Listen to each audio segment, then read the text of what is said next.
A silence in our blood.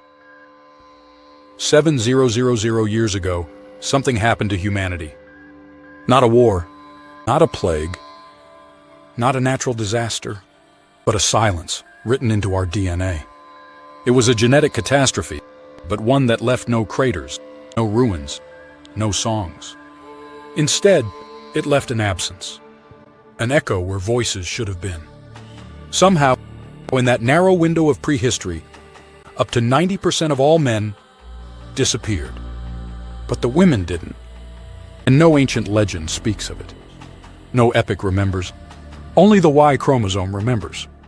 The scientific discovery in 2015, researchers from Stanford University and other institutions published a discovery that shook anthropology. They looked at mitochondrial DNA, passed from mothers to children. Its diversity remained steady across time. But the Y chromosome, passed from fathers to sons, told a very different story. Roughly 7,000 years ago, it collapsed. Not metaphorically, literally. Its diversity vanished.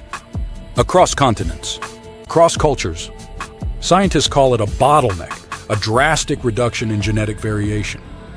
But this was no local event. From Asia to Africa, from the Americas to Europe, the pattern held. Millions of male lineages ended. Extinguished. Deleted.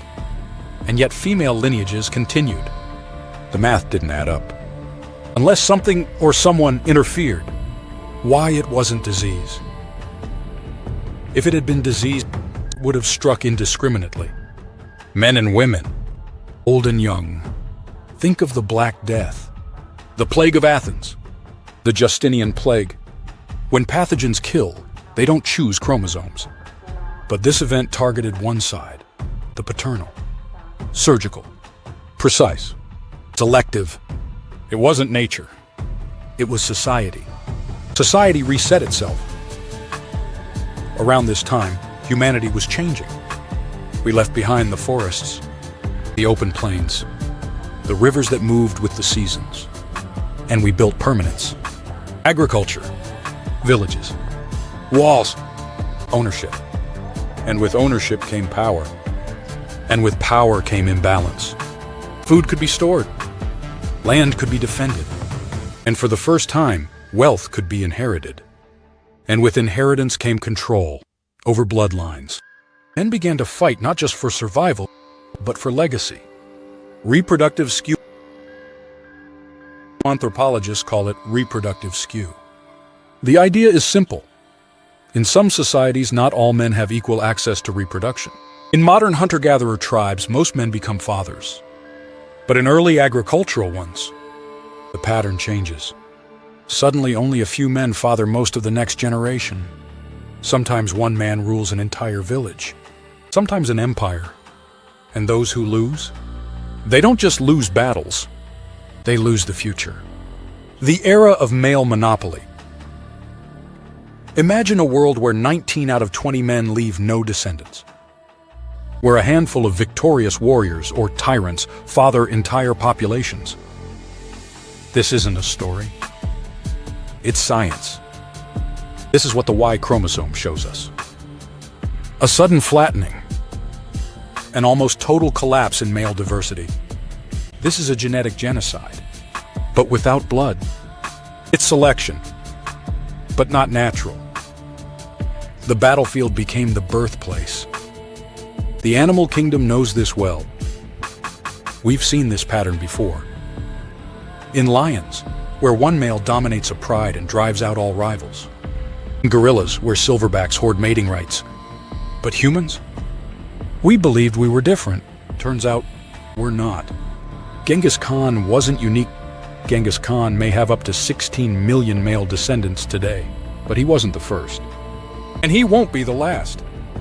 History is littered with elite lineages that exploded through reproductive domination.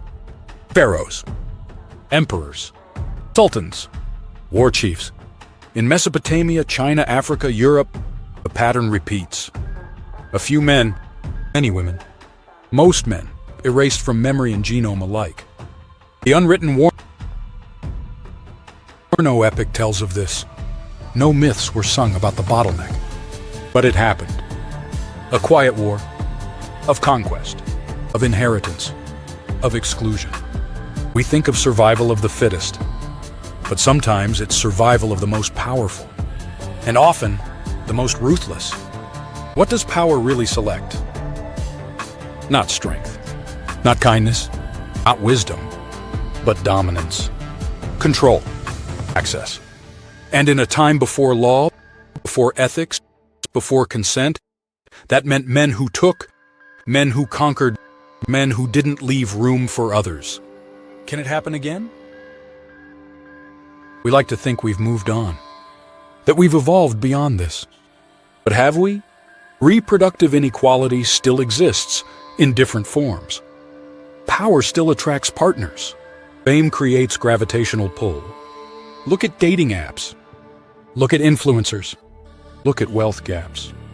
What happens when gene editing becomes widespread? When parents select for beauty, or intelligence, or obedience? What happens when algorithms pair only ideal matches? Could a new bottleneck be engineered? Not by war, but by code. Modern bottle, a modern neck. History saw tribal warfare shape genetics. Modernity sees data warfare do the same. We've already seen reproductive control policies reshape nations. Think of China's one-child policy.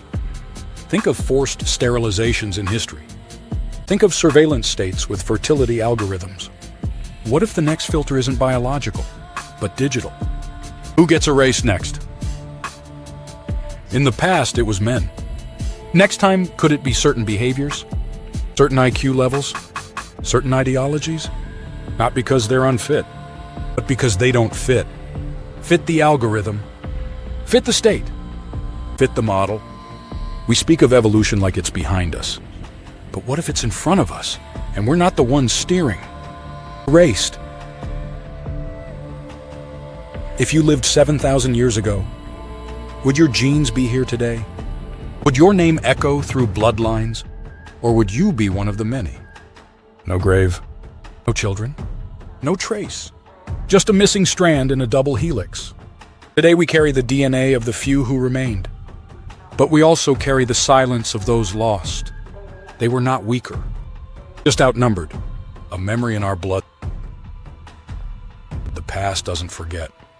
It whispers in every cell, in every instinct, in every fear of rejection, in every desire to matter. Their absence shapes our presence. Their erasure defines our legacy. The final question. So when we ask, what makes us human? We must also ask, what does it mean to be erased? And who gets to decide? What if humanity isn't just about who survives, but who is remembered? Subscribe to Epoch Echoes, where forgotten genes still speak.